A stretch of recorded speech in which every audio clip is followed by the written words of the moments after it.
Hello everyone, c'est moi pour ma vidéo de la semaine. J'espère que vous allez bien malgré le marasme ambiant et cette ambiance un petit peu apocalyptique de fin du monde.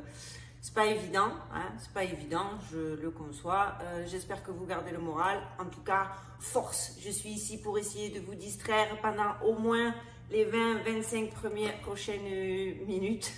Au moins, tous ensemble, on pensera à autre chose qu'à cette espèce de saloperie. Donc, je suis de retour ici pour la suite de ce mystère incroyable survenu en 2003 après l'étrange découverte dans le plus grand des secrets d'une grotte ou plutôt d'une structure artificielle souterraine en Roumanie à l'intérieur du mont Bucegi.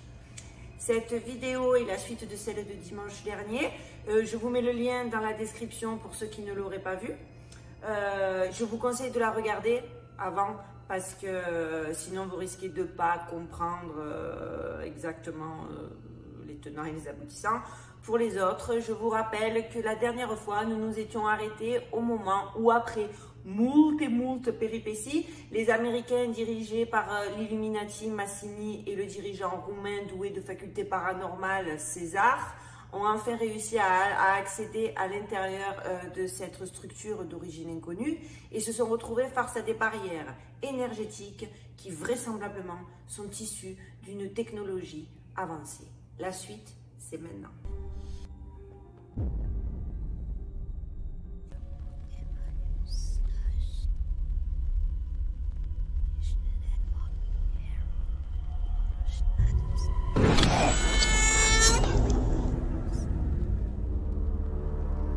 Nous allons maintenant découvrir ce qu'ils ont trouvé lorsqu'ils ont enfin pénétré à l'intérieur de la fameuse salle de projection holographique où se trouvaient 3 mystérieux tunnels éclairés par une lumière verdâtre. La salle de projection était de plus petite taille et protégée par un bouclier énergétique aussi. S'avançant vers le bouclier, une partie de celui-ci a disparu et a laissé place à une espèce de porte permettant un accès à l'intérieur. Le bouclier protégeait clairement la chambre des influences extérieures. Une fois à l'intérieur de la chambre, le bouclier est devenu compact et ressemblait à un mur blanc doré. Le bouclier énergétique se terminait près du bord du mur en pierre de la salle et c'est ici qu'étaient disposés les 3 tunnels, l'un situé en ligne droite et les 2 autres étaient symétriques de chaque côté.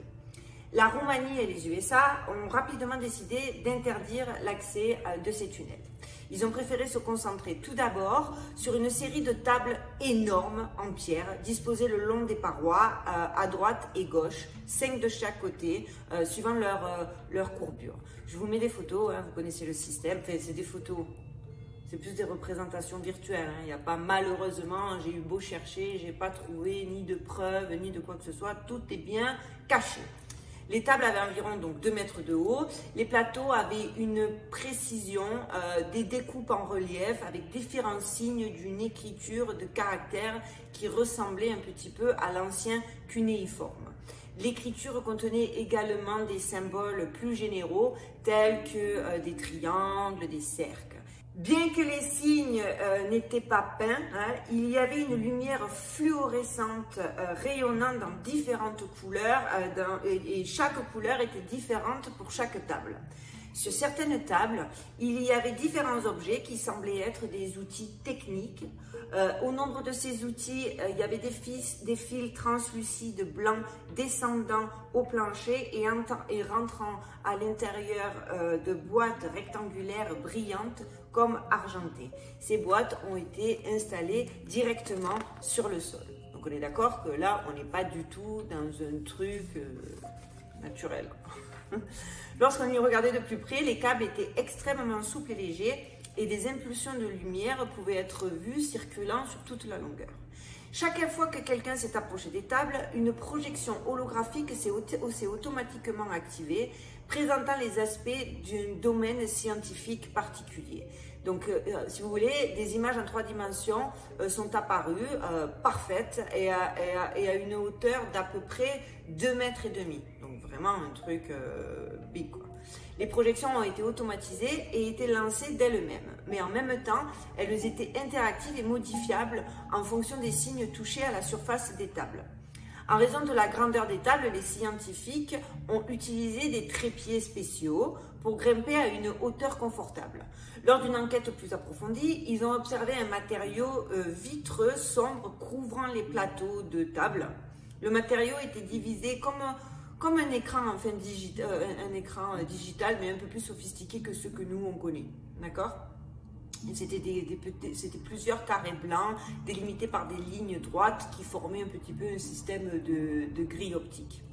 L'un des tableaux contenait des informations du domaine de la biologie et il projetait des images de plantes, d'animaux dont certains étaient complètement inconnus des scientifiques. Après avoir touché l'un des carrés, un hologramme présentant la structure du corps humain a carrément été activé.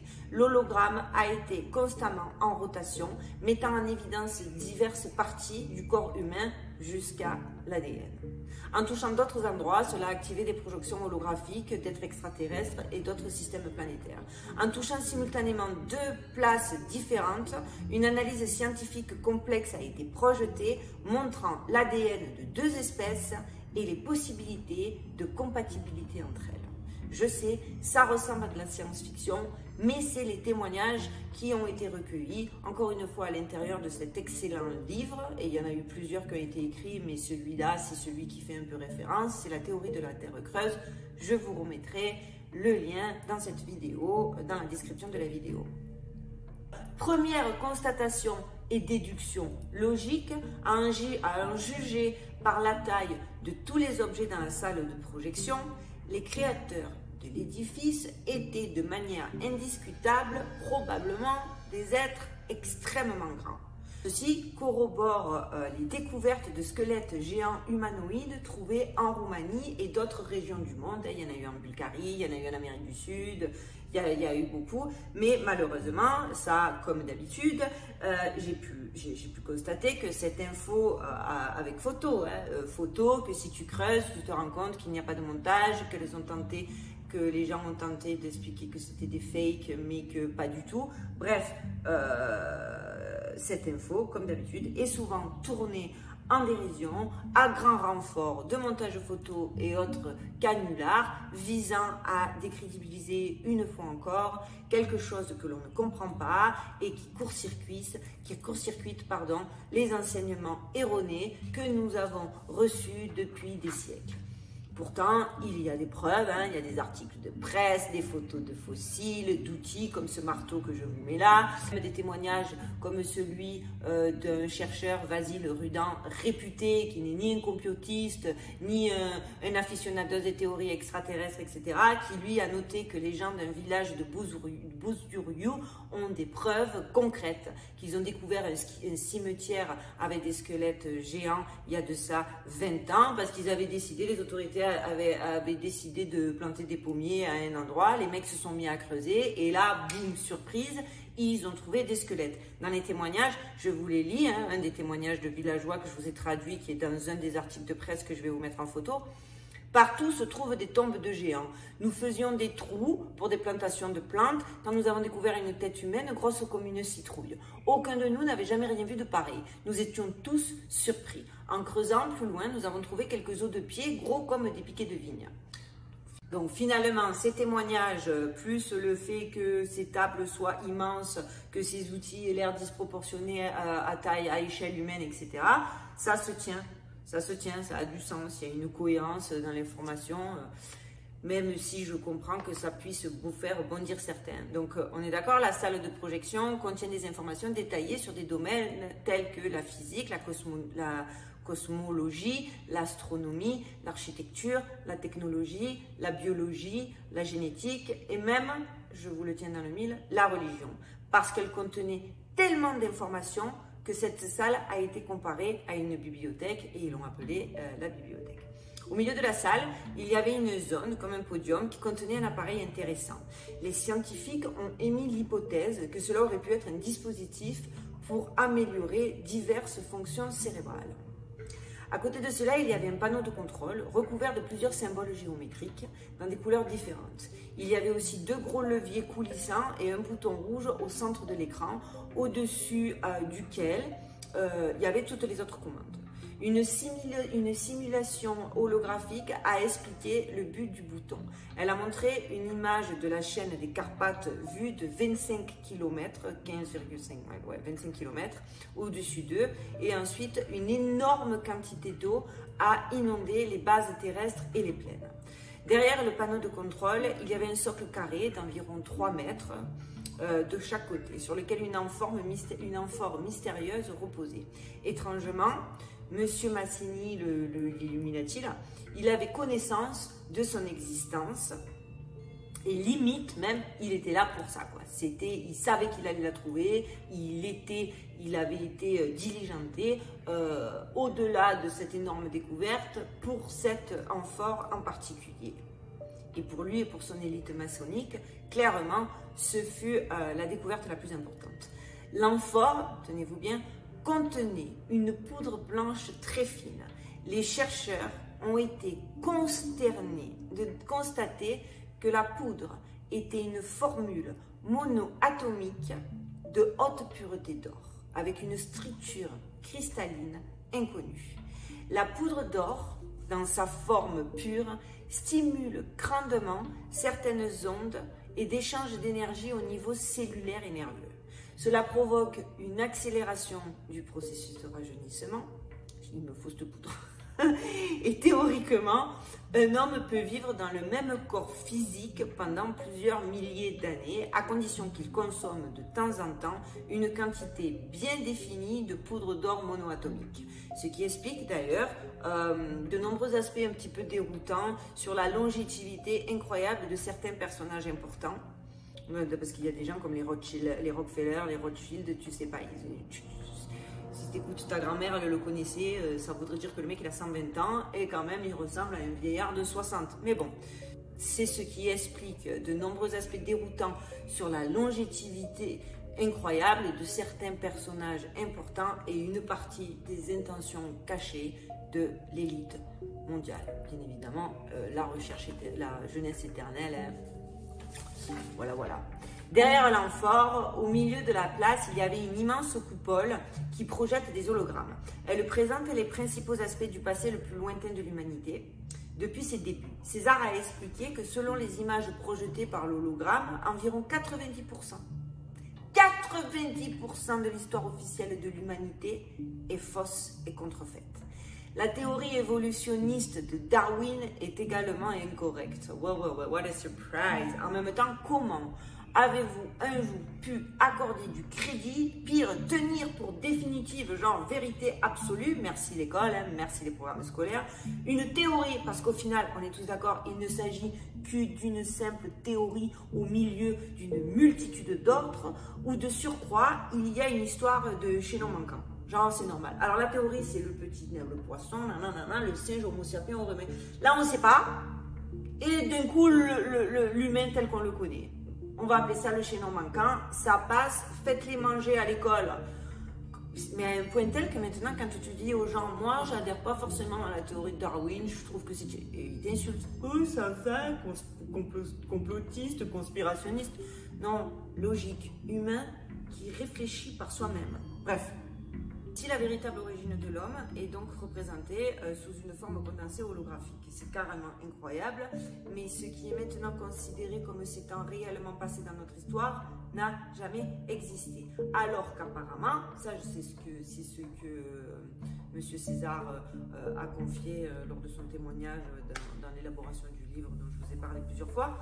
Il a dit qu'en fait, tout ce qu'on nous racontait d'un point de vue logique, etc., c'était du pipeau, alors que les soi-disant mythes et légendes sont presque entièrement vrais. En outre, la plupart des théories archéologiques sont fausses. Par exemple, les dinosaures ne se sont pas éteints il y a 65 millions d'années et les vieux continents de la Lémurie et de l'Atlantide ont réellement existé. Ils ont pu identifier que le mont Bouchetti, par exemple, serait donc vieux de 50 à 55 000 ans. Alors César a aussi vu, à travers ses projections holographiques, ce qui s'est passé pendant le soi-disant grand déluge, d'où la civilisation humaine est originaire. Mais et là je suis désolée, je vais vous frustrer autant que je me suis sentie frustrée, mais il a décidé de ne pas le révéler parce que ces révélations sont trop choquantes pour les mentalités, les idées et les connaissances de l'homme contemporain. Et ça fait, je vous l'avoue, partie des choses qui m'énervent. Depuis petite, on m'a toujours répété que le nécessaire des gens de mal et le laisser-faire des gens de bien. Eh bien, il n'y a rien de plus vrai dans ce bas mode. Il a constaté que la répartition sociale de la population était complètement différente de ce qui est connu aujourd'hui, de sorte qu'il encourage vraiment les archéologues et autres anthropologues à revoir leurs théories à partir de zéro, ce qui ne m'étonne pas au vu de comment ça ne fonctionne pas.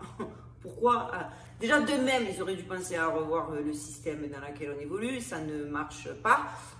Mais en plus, si vraiment ils ont accès à de telles informations et que les mecs ne pensent même pas à améliorer, enfin, c'est un autre discours, mais je sais que vous m'avez compris. Bon, quand enfin il s'intéresse aux 3 tunnels, il découvre que chaque tunnel faisait des milliers de miles de longueur et conduisent à 3 régions différentes de la planète.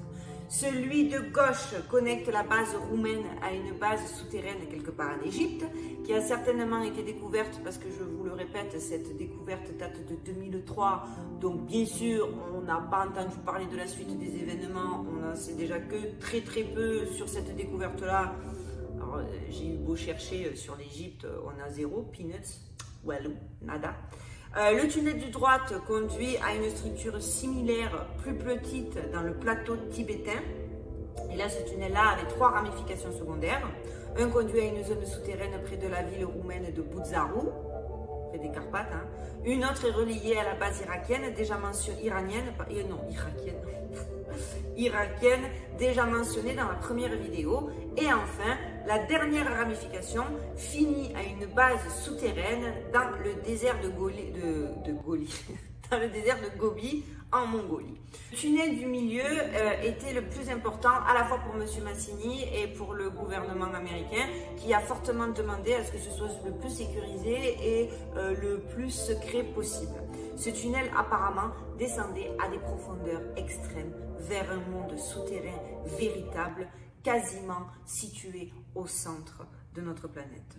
Ceux d'entre vous qui ne connaissent pas, je le répète, mais bon, je me répète, je sais, bref. Ceux d'entre vous qui ne connaissent pas la théorie de la Terre creuse, veuillez noter qu'il y a des personnages importants qui soutiennent la théorie que toutes les planètes sont probablement creuses à l'intérieur et apportent des arguments scientifiques intéressants pour appuyer leurs revendications. Aussi, il y a des histoires très belles et très intéressantes sur des gens qui se seraient rendus en ce monde. Le royaume est communément appelé Agartha et le troisième tunnel conduit probablement directement à Agartha. Il est logique que l'élite de l'ombre qui dirige et contrôle actuellement la planète ne soit pas intéressée de partager cette découverte avec le peuple. D'intenses préparatifs ont alors commencé pour envoyer des expéditions à l'intérieur des 3 tunnels. Premier en Égypte, second au Tibet, troisième vers le centre de la Terre. Si vous voulez en savoir plus sur les détails de ces missions, c'est bien entendu donc, le livre La théorie de la Terre creuse. Lisez-le, c'est de Radu Sinamar. Vraiment, si le sujet vous intéresse, lisez-le. C'est le livre de Radu Sinamar, qui selon moi en plus, le fameux Radu Sinamar n'est autre que l'ex-général Émile Streanu qui utilise un nom d'emprunt pour pouvoir faire toutes les déclarations possibles, tous les témoignages possibles et inimaginables. D'ailleurs, pour vous prouver que c'est pas non plus une théorie de fou, en 2009, une télévision locale, Antea One, a brièvement présenté ces événements, ainsi que quelques ossements de géants montrés très brièvement à la télévision. Après diffusion du programme, ils ont reçu une menace téléphonique. Je vais vous lire le compte rendu de la conversation. Le reporter. Bonjour, bon après-midi, appel anonyme. Nous vous envoyons un avertissement. Soyez prudents, très prudents. Arrêtez de parler des montagnes de Bouchégie. Mais qui êtes-vous? Répond le reporter. Cette information, le anonyme répond. Cette information doit rester au niveau de certaines structures et ne doit pas être rendue publique. Vous êtes rentré dans un jeu dangereux. Vous êtes jeune, vous avez des familles, il y a assez de sujets dans ce pays pour parler d'autre chose. Le reporter, mais monsieur, qui êtes-vous? L'anonyme, vous ne souhaitez pas nous connaître et vous ne souhaitez pas que nous vous interrogions. C'est tout ce que j'ai à vous dire. Parce que sérieusement, si cette histoire ne vous fait pas réaliser que nous vivons dans un monde de mensonges, de dissimulation ou d'illusions, ou en tout cas, si je n'arrive pas à insinuer ne serait-ce que l'ombre d'un doute raisonnable dans vos têtes, je ne sais pas ce qu'il vous faut de plus. Y a-t-il vraiment des gens parmi nous, et s'il vous plaît, répondez-moi en commentaire, qui pensent que nous sommes réellement dans le secret des alcôves et qu'on nous communique tous les secrets en temps réel? Vraiment, via BFM TV, via TF1, via CNN, vraiment. On n'est même pas foutu de savoir exactement pourquoi on est sur la planète Terre, qu'est-ce qu'on fout là, pourquoi on est là, qui sommes-nous. On la traite comme si on la possédait, on la détruit au nom de la grande consommation, alors que nous ne sommes que des colocataires en transit, et les pires qui soient depuis les origines du monde. Donc bon, pour les espèces de petits arrogants qui n'arrêtent pas de m'envoyer des mails où on me traite de débilasse, de complotiste, de conspirationniste et autres, redescendez de vos piédestals et de vos petites certitudes étriquées apprises sur les bancs de l'école et damn, commencez à vous éduquer, à vous montrer curieux et surtout à voir plus loin que le bout de vos tout petits nez. En attendant, j'espère, je ne vais pas vous cacher que ça reste quand même quelque chose d'extrêmement léger par rapport à ce que j'ai pu lire, par rapport à ce que j'ai pu découvrir. Encore une fois, ça reste quand même... j'ai utilisé des petits raccourcis, ça reste quelque chose d'extrêmement synthétique et synthétisé. C'est pour ça que je ne peux que vous encourager à lire les livres et à continuer à vous documenter et à mener vos propres recherches. Si vous avez des suggestions à me faire, vous savez que sont toujours les bienvenus et j'apprécie vos remarques, j'apprécie vos références, j'apprécie tout ce que vous m'envoyez. Vous savez que les petits points, les petits likes, ben, ça m'encourage. Les commentaires, j'adore et c'est ce qui me motive, autant vous dire le plus. L'abonnement, abonnez-vous pour qu'ensemble on continue à grossir notre communauté, à s'intéresser sur des vrais sujets, à avoir des vraies réflexions et à se poser des vraies questions. La petite cloche, comme ça vous êtes avertis en temps et en heure dès que je poste. Donc nous aussi ici à Vegas, à partir de lundi, ça va être compliqué, les écoles vont fermer, etc. etc. Vous connaissez le topo, vous êtes dedans vous aussi. J'aurai peut-être plus de temps, donc je vais essayer de passer à 2 vidéos si c'est possible par semaine. Là, un truc de fou, je vous le dis vite en passant, j'ai lu, on m'a conseillé un livre, je ne sais pas si vous allez pouvoir le trouver, puis en plus la version originale à l'américain est différente de la version qui a été traduite en français, mais un truc de fou, c'est un de mes auteurs préférés, il s'appelle Dean Koontz, c'est dans la lignée des Stephen King, j'adore. Et en fait, ce livre s'appelle The Eyes of the Darkness, les yeux des ténèbres, et flippant. Je commence le livre qui a été édité en 1982, et là, le gars décrit, mot pour mot, un virus qui s'attaque au poumon, blablabla, qui vient de la ville en question, nommée, et qui va atteindre et ravager le monde en 2020. Je viens de commencer le livre, si ça vous intéresse, je vous en dirai plus, mais je vous jure, ça a mis... mes potes autour de moi, ils me disent « Oh, mais ça va, c'est des coïncidences, bien sûr. » Mais celui-là, j'avoue, c'est pas comme le film Contagion où tout le monde s'est mis à dire « Oh mon Dieu, c'est ça. » Celui-là, il y a vraiment des références qui font mouche. Donc, je vous dirai si ça vous intéresse, dites-moi en commentaire, je vous en parlerai un peu plus longuement, je viens de commencer. En tout cas, je vous souhaite un très très bon week-end. Gardez le moral, on est tous ensemble. Et je vous dis à très bientôt. N'oubliez pas les amis, stay safe.